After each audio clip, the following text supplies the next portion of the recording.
Hi, my name is Michelle Ludala, and I'm going to walk you through the second to last lecture, which is Risks, Issues, and Challenges.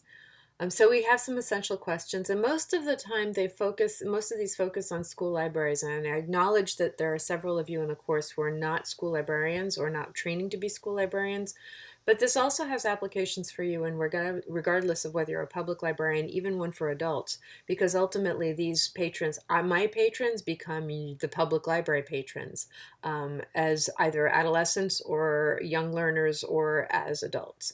So, which challenges in literacy education is most impact school libraries? How can school library programs fulfill their mission when so much literacy education is in flux? And how can librarians capitalize on challenges to advocate for their programs? So, librarians have changed a whole lot. This is my high school library in 1990, and I graduated long before that.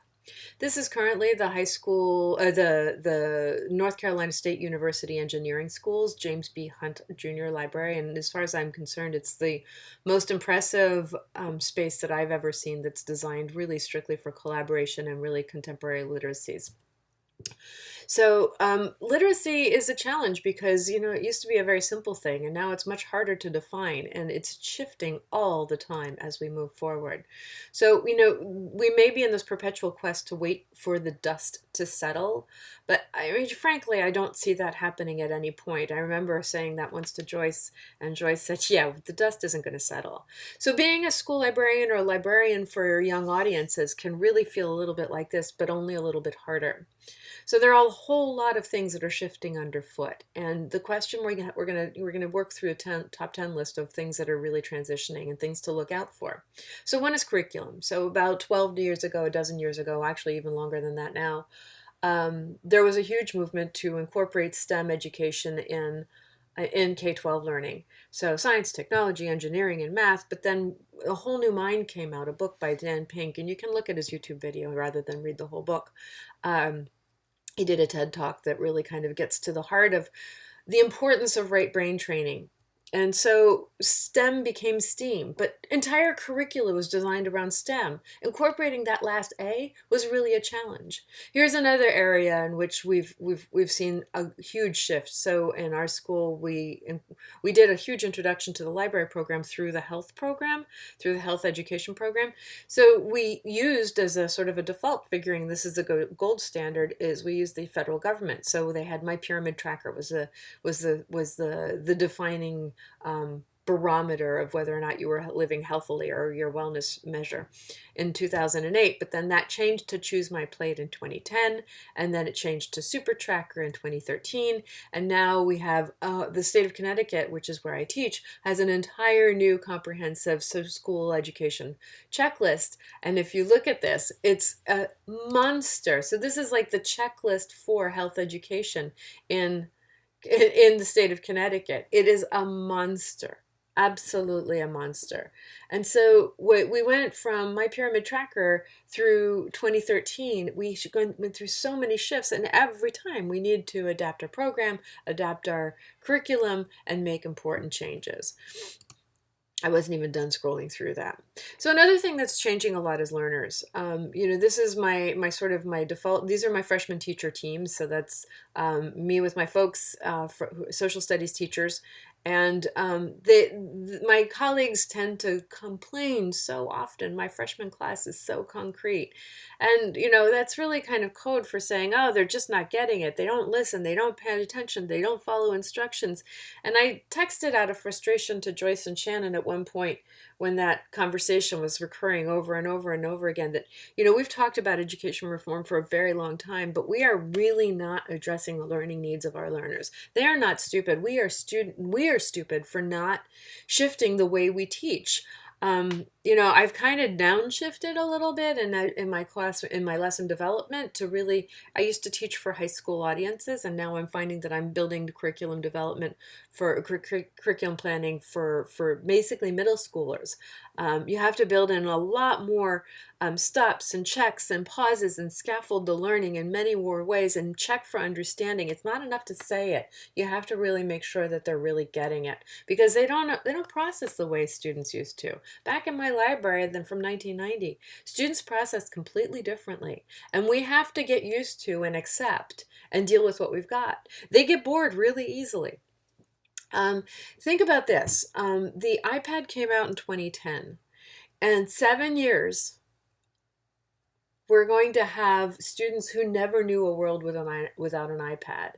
And there are so many studies about how students read digitally, whether print is the better learning tool for getting students to understand reading.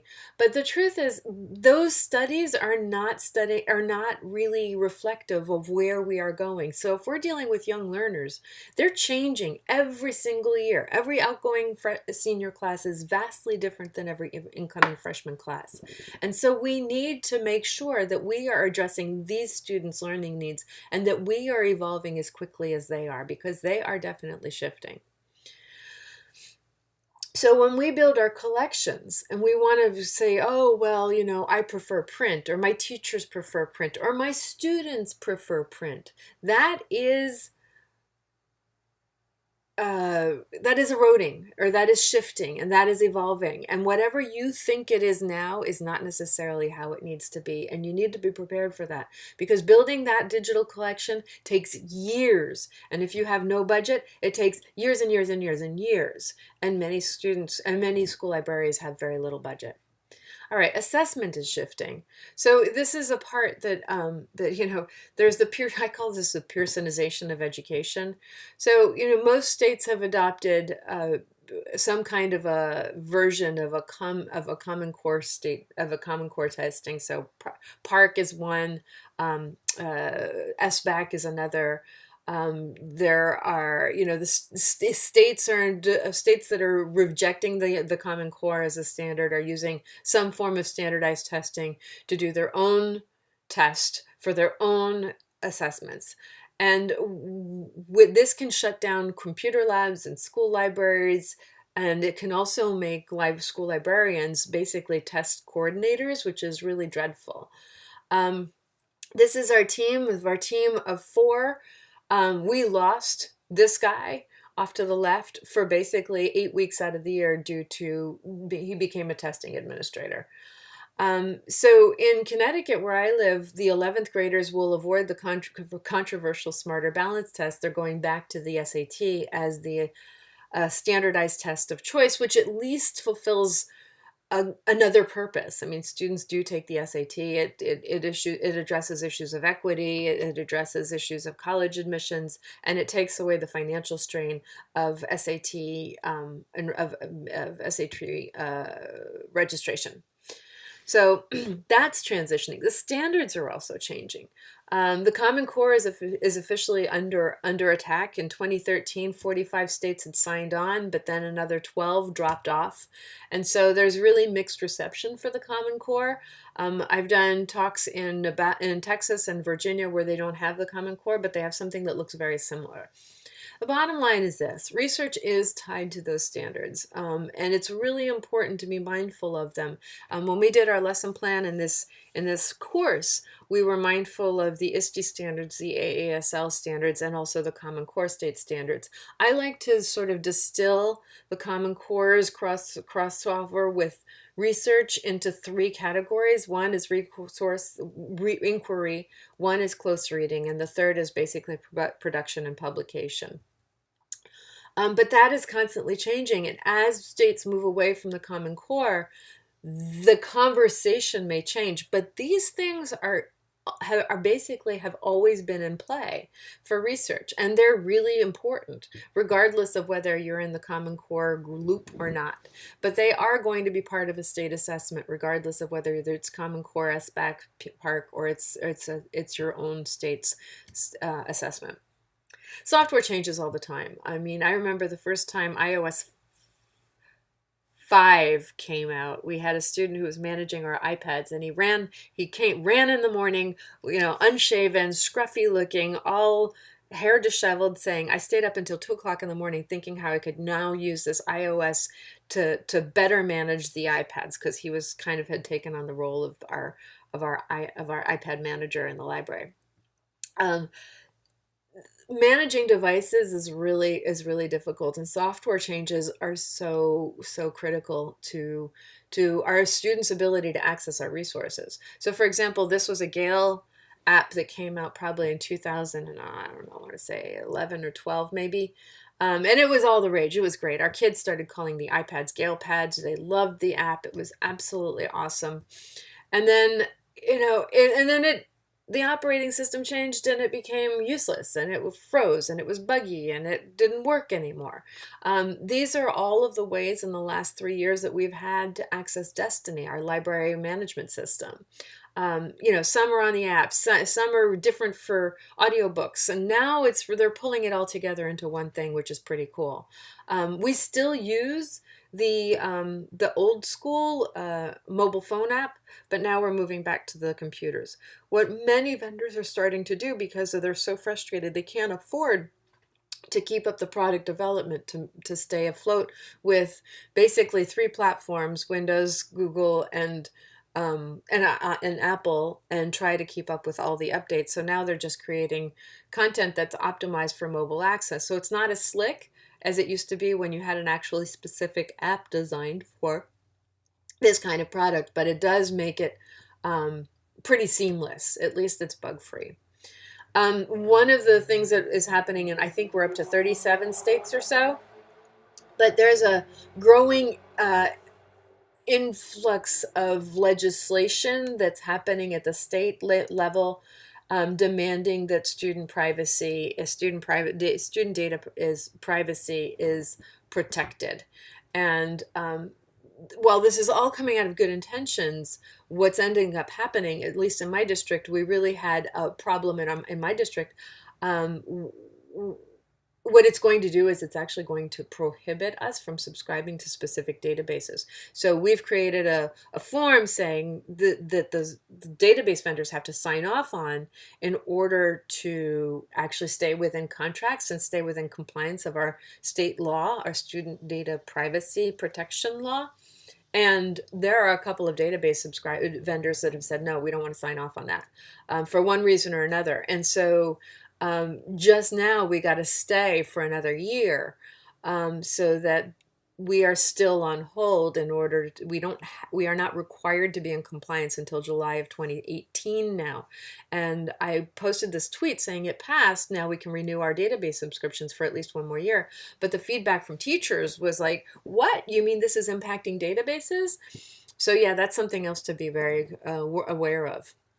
Connectivity is another thing that we think about. And when I say connectivity, I don't mean Wi-Fi, I don't mean internet access, I mean connectivity amongst one another. So this is really, I remember when my daughter was 2, which is now 23 years ago, they talked about parallel play. Ninth graders are definitely parallel players also. And this is something that's very, very common. Sherry Turkle, who works out of MIT, wrote a book called Alone Together. This is a growing niche in the publishing world, particularly where educators are concerned, where we are talking about, wow, how is technology impacting the way we talk to each other?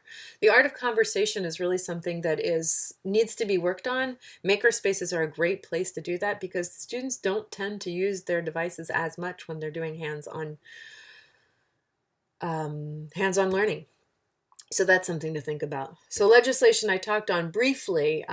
We have privacy, SIPA, COPPA, filtering, censorship. The Children's Internet Protection Act was put into play back in the early 2001s, and it was really designed to make sure that, particularly in public libraries, that children did not have access to inappropriate images. So it's largely focused on images. In fact, it is about images. And this is a misconception that's also sort of perpetuated by chief technology officers and directors of technology and education world, where they say, well, we have to, in order to be SIPA compliant, we have to block access to, and then they list off all these resources.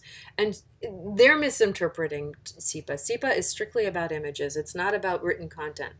So that's one problem we're having. In response to that, Google paired up with the American Library Association's Office of Information and Technology Policy and developed developed a white paper a couple of years ago called Fencing Out Knowledge, The Impacts of the Children's Internet Protection Act 10 years later. It's a really great document. The Federal Trade Commission really wanted to revise the Online Children's Privacy Act, and this is really where it's going into effect at a federal level. And this is what's impacting the states and why all this new state legislation is coming into play. But it's a really great resource to go to. Now, all of this is really fueled by good intentions. The problem is when it's meted out at the local level, very often it's like a game of telephone. The core information, the rationale behind, and the actual implementation of these laws tends to get distorted by the number of people who have their hands on it. And so by the time it trickles down into a individual school, there is a huge disconnect between the intent, the legislation, and how it's being played out. And very often we end up with really overzealous filtering and overzealous protection. And that basically impedes education as opposed to empowering it.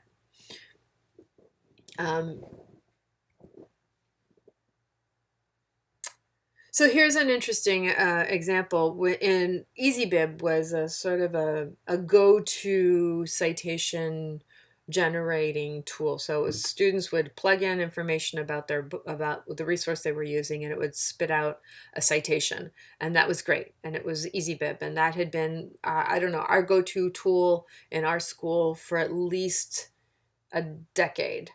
And last year, it was bought out in June by a company called Chegg. And one of the major shifts that's come out of this, and there have been many, but one of the major shifts that's come out of this is it's now actually prohibited for students under 13 to use it. And this was widely used, the go-to tool for our middle schoolers. So that was a huge shock to our middle school librarians, where suddenly the tool that they'd used for over a decade was suddenly off limits to that audience. And then I talked about this already. I didn't realize I put it in 3 places. So there are a number of places you can go to for more information and support. The Office of Intellectual Freedom at the American Library Association is very helpful. The Office of Information and Technology Policy is also excellent. The Freedom to Read is an excellent resource. In September, during the middle of Banned Books Week, there is one day that is devoted to Banned Websites Awareness Day. Please encourage your faculty, your students to and your library patrons to really celebrate the importance of making sure that all students have open access. We find that very often it's students in the least served schools that have the most onerous filtering systems, and therefore students whose only access to online resources often happens in the school setting where they would have actually supervised access. And that's where students have the least access. And so it creates sort of this perpetuation of a growing digital divide, which is already an issue. Collection development policies are very important. This is one way where you can really sort of address preemptively any kind of censoring that was going to happen at your building level or at your district level. Before it happens, that you have a plan in place in case a parent or a new legislation sort of steps in. So that's something you should work on. Organizations are really changing also. This is in my district. We've had such huge turnover at the administrative level. I have 2 bosses, so in 4 years, I had 6 new bosses in 4 years. And that is difficult because what you need to do at every possible turn is you kind of need to re-educate them about who you are, what your job is, what your library program is all about, because no matter where you teach, your library program is going to look a little bit different. It's going to be reflective. If it's a good library program, it's going to be reflective of your learning community, of your students, of your faculty, and to some extent, it's going to be reflective of your talents and strengths, because that's what you're going to focus on. There's probably only 1, maybe 2 of you in your building, and chances are it's going to be, to some degree, as much as we would like to have a standard in place, it's going to be reflective of what you love to do and how you work with students and teachers. So budgets are changing. 2007 happened uh, a decade ago, and I think it's still being played out. I teach in a fairly affluent district, and one of the things that happened was we weren't immediately impacted, even though families in our community were immediately impacted by the recession of 2008. But then there was very long-term fallout. So pairing that with the new administration, what we're finding is we have to document our budgeting completely differently. So there were things that we used to be able to do, like I would go to Walmart and I would find all these things on sale and they'd be perfect for the makerspace. I'd be able to buy them and then get reimbursed. Well, those days are over. We have a complete turnaround in terms of accountability, and really we have to dot every I and cross every T and make sure that everything is explained before we make the decisions. This is a real shift for some districts. Another thing that has to happen in terms of budgeting is many administrators are not aware of, and families are not aware of, the cost of library materials in digital format.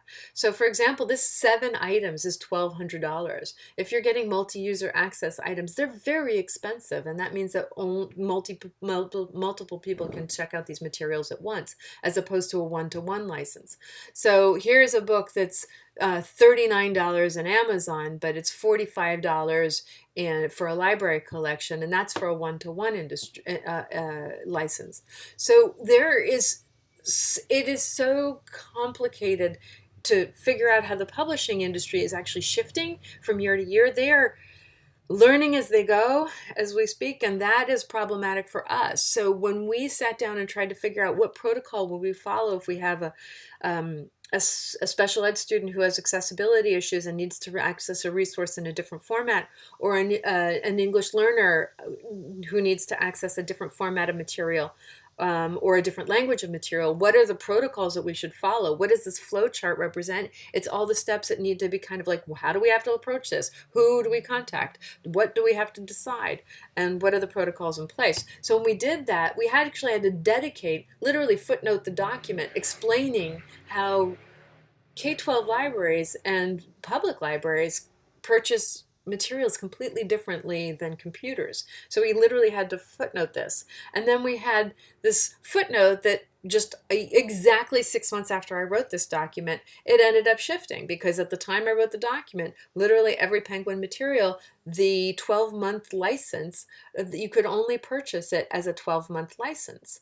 Well, in a K-12 environment, a book like this gets used once a year. So a 12-month license is utterly ridiculous. It's like actually getting a disposable book, because they're only going to use it for a 3-week window in a very certain time of year, and then they're not going to use it again for 12 months. So this model totally failed in K-12 learning. And then a year later, I signed back on and I got a single access user for the same book, and it's $60. And then I go into another book, and you have a 3-user license, which is better than actually unlimited simultaneous user in many cases. But the pricing is completely different. So the publishing industry is perpetually shifting, and there's no broadcast that I know of that's really going to explain, oh yes, for K-12 librarians who want to know what shifts are happening among the top 5 trade publishers, this is what you should be listening to, because we are a really kind of the unwanted stepchild of the publishing industry. So it's important to educate the people who are holding the purse strings for your budget about these kinds of distinctions that are truly unique for the school library or just for the library business. And the last thing that's transitioning is the news. The narrative around news has been on fire this year. The idea of fake news, creating, these are all different ways of basically looking at, well, not everybody's version of the truth is everybody else's version of the truth. It's about nuance. 6 in 10 Americans get their news from social media, and that is not a bad thing. The EBSCO came out with the 5 laws of media and information literacy. Law number 1 states that there is no bad source of information. So by default, just because they're getting their news from social media does not make it bad news or incorrect news. We have to be mindful and thoughtful about every article we read, and be the ultimate decider of what is truth. And I covered some of this back in an earlier lecture on news literacy. So this is definitely recovering territory that I've covered before. But these UNESCO laws are really important. This law also I thought was very important. Every citizen wants to know and understand information, knowledge, and messages as well as communicate, even if he or she is not aware, admits, or expresses that he or she does. It is his right and it must never be compromised. That's an important element. So we need to be very mindful that regardless of the age or the patron that we have, that that is an unequivocal right. So basically, challenges are not always what they seem. Sometimes they can turn into opportunities. You take, for example, the change administrator and the changes in budgets. That all that accountability does require us to educate our bosses and teach them something about what it is that we do, and that's an advocacy opportunity. So the nature of our work calls for resourcefulness. We have to be thinking on our feet. We have to be evolving along with our patrons and our learning communities. Complaining about what is difficult really could cost jobs in your building, but it also impacts, it has like this sort of this ripple effect throughout the profession. So it's really important that we make yes we can our stock answer to everything we are asked to do, and to find ways to make things possible for others in our learning communities. The secret to building strong collaborative relationships is to make other people's jobs easier. So students jobs should be easier, parents' jobs should be easier, and teachers' jobs should be easier, and administrators' jobs should be easier. They will all clamor to work with you if you can convince them that you are a fixer. And that's all I've got for today. So this is the second to last lecture. You only have one more, and congratulations for making it through.